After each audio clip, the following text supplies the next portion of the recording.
here's the thing. I'm seeing the exact same through your face, through your body language, through how you're answering my questions, the exact same thing that probation put in this report. No one got you here but yourself. Recall Dwayne Walker, 21-38238. Has everyone had an opportunity at this point to go over the pre-sentence report? Yes, we have none. Are there any additions or corrections? Not from the staff, not from the defense. Room.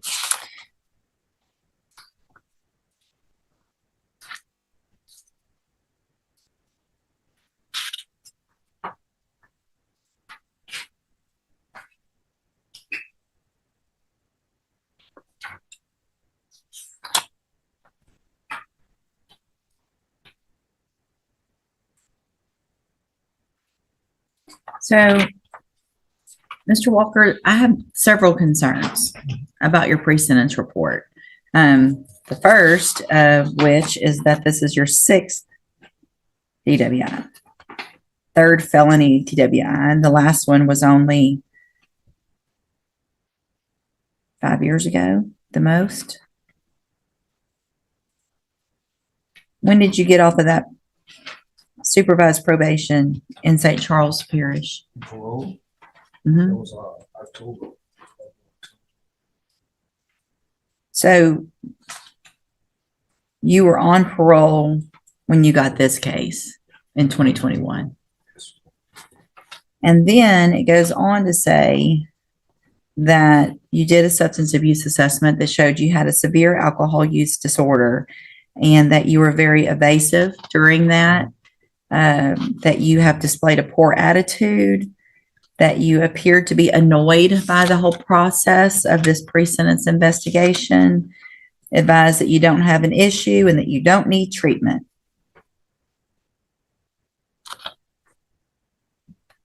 So I just spoke my mind. They asked me the questions. I told them just how I felt. Right. About everything, but that doesn't seem like the way I was treated when I said it.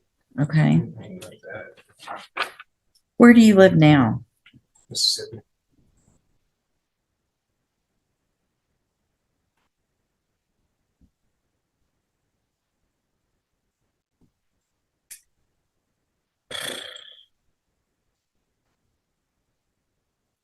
So obviously there's a 10-day period. Have y'all discussed that? 10 days y'all sanction? We have none. And is he ready to go do that?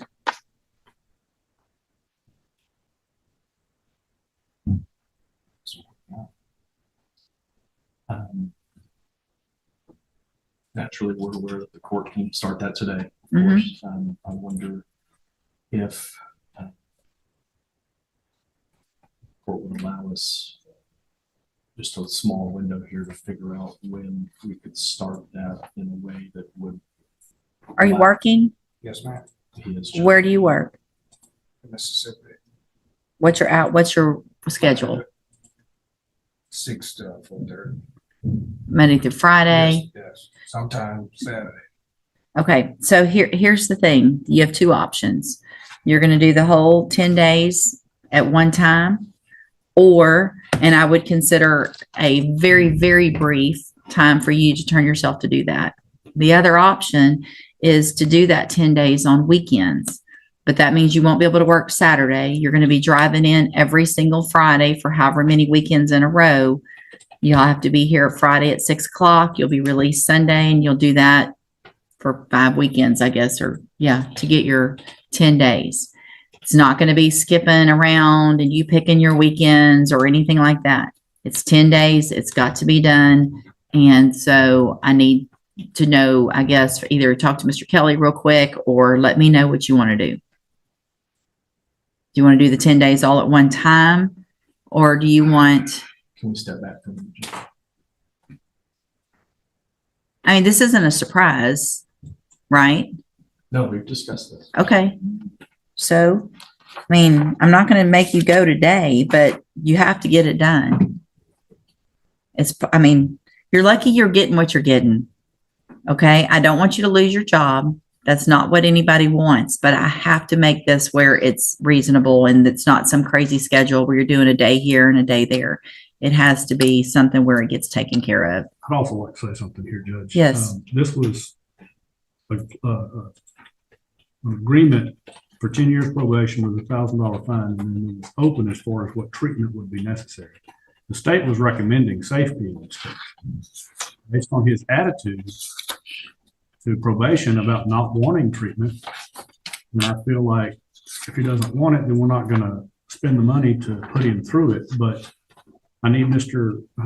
Walker to understand that if he violates, that is not going to be an option from us. He may get it from you, but I'm going to push hard for revocation because he had the opportunity for treatment up front. Okay. And I didn't see that anywhere, but if that was what your agreement was, Mr. Kelly, It was on the 3 papers. it was. And I was going to address it if the court brought it up. What I wanted to point It didn't make it on the front page. It didn't make it anywhere actually in the pre-sentence report. So, okay. to that point, for what it's worth for the record, the second page of this pre-sentence report is glaring, and we know that, and we've had that conversation a bunch of times before we ever got to the point where we were going to enter into a plea. The second half of that conversation is also the fact that there isn't another opportunity after this. There just isn't. What I would like to address as far as what's on the bottom of page 3 is even with that potential option exercised by the court, Ms. Caesar, I don't put words in her mouth, I'm saying how I'm reading this, she recommends that Dwayne do the scram. And I think that is a good option in this situation. I mean, it would be the scram in addition to the interlock. I mean, he's going to have an interlock. Yes. Okay. So, okay. Let's go back. I understand that then, and I appreciate that point as well. Let's go back to the 10 days. You want to talk for a second? Just for a second. Okay. Y'all go have a seat. Don't leave the courtroom. All right, back on the record, Mr. Walker, Mr. Kelly, Mr. Smith. I think in an effort to at least try to salvage the employment situation, we'd like to do this on the weekends if we can. Okay. Starting Friday. Okay. This Friday. All right.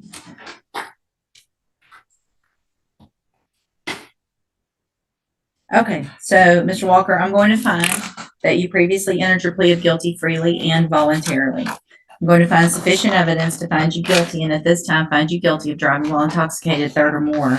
Sentence you in accordance with your agreement to a term of 10 years in prison, but probate that. You'll be on probation for 10 years. You're ordered to pay a $1,000 fine to follow all of the rules and conditions of probation. You are ordered to serve the 10 days mandatory upfront. That will start this weekend, Friday at 6 p.m. on the 22nd. You need to be at the Jefferson County Correctional Facility by 6 p.m. And then you will be every Friday for 5 weekends. You'll be there at 6 p.m. Do not be late. Obviously can't skip a weekend, and definitely don't show up intoxicated. Some people think if they don't show up intoxicated and then they'll sleep it off for a couple of days. Bad idea. Obviously, if any of those things happen with regard to you doing those 10 days, it's a violation of your probation and you'll immediately be back in here. So nobody wants that. I am going to order that you follow any and all conditions after a full substance abuse assessment that probation thinks is necessary. Whatever outpatient treatment at this time, you will be required to do that they require, whether you think you need it or not. Okay. And that will be in Mississippi. And so whatever programs there are that you'll be required to do, whether it's just AANA or if it's some type of other outpatient program, you are required as a condition of your probation to do whatever it is that they order or say for you to do, because I'm going to order that. You'll be ordered to, have the scram device for at least some amount of time. Now, I know it's been a long time since this offense, so the case has been pending some time. You've been doing well, but I just need to make sure that everyone is safe, that you're doing what you're supposed to be doing, and then we'll go from there. If for some reason there's an issue with regard to that, just talk to Mr. Kelly. He'll get with me, and then we'll work something out. But for now, at the beginning, at least of the probation, it's going to be a little more strict. Things will ease up if you're doing fine, and then we won't have any issues. Does that make sense? You don't like this, do you? Not at all. all. Not at all. Well, guess what? You want to go do your 10 days today? Doesn't matter. I mean, but you are, Mr. Walker. I'm seeing the exact, here's the thing. I'm seeing the exact same through your face, through your body language, through how you're answering my questions, the exact same thing that probation put in this report. You are put off by the fact that you're in trouble. No one got you here but yourself. No one got you 6 DWIs but yourself. So being frustrated with me or probation or your attorney or the state's attorney or anyone else does you no good, because all it does is frustrate me and make me going to remember, if you violate your probation, I'm not going to forget today. And then I'm going to be frustrated that I gave you this opportunity, is what's going to happen. I'm gonna lose my job, so that's all. I don't want you to lose your job either, but you shouldn't have driven drunk for the 6th time. Nobody wants you to lose your job. We don't want to make things harder on you, but you have to have the same consequences as everyone else. It's mandatory. It's just mandatory. There's no ifs, ands, or buts about it. You got to do 10 days. You're lucky I'm giving you an opportunity to not go to jail today. So, I mean, and the more frustrated I get, the more likely that's going to happen. So if you do everything you're supposed to while you're on this probation, for all practical purposes, the case here in court's over. You'll serve that 10-year term while you are out on probation. If, however, you violate any condition of your probation, you will be back here in court and you will be facing that 10-year sentence that you've already agreed to. Do you understand? Yes. I'm handing you the trial court certification that shows this was an agreement that I followed, so you have waived your right to appeal. You're also being handed a written admonishment regarding your ineligibility to possess a firearm or ammunition. Because of the judgment entered against you, you're ineligible under Texas law to possess a firearm or ammunition. Possession of a firearm or ammunition could lead to charges against you. Firearm is a legal term, and you should read the written admonishment I provide you to see what devices qualify as a firearm. If you have questions about the laws that make you ineligible to possess a firearm or ammunition, or about how long that lasts, you can talk to Mr. Kelly. My advice to you from this point forward with all of your probation, wherever it is, whether And there it's it is, the turning point of the hearing. The judge isn't upset because he's unhappy with the sentence. She's reacting to what she sees as a lack of accountability. In court, your body language, attitude, and willingness to accept responsibility can matter almost as much as your words. This probation sentence is a second chance, but the judge makes it crystal clear that one mistake could turn those 10 years of probation into 10 years behind bars. By mail here or phone or whatever you have to do, and in person in Mississippi, that you have a very different attitude than what you've shown.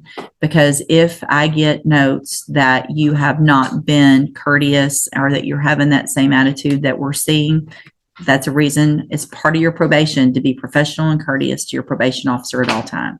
So an attitude towards them could land you in prison. That's simple. All right. All right. Have a seat in the courtroom. Probation will call you up when she's ready to go over your paper.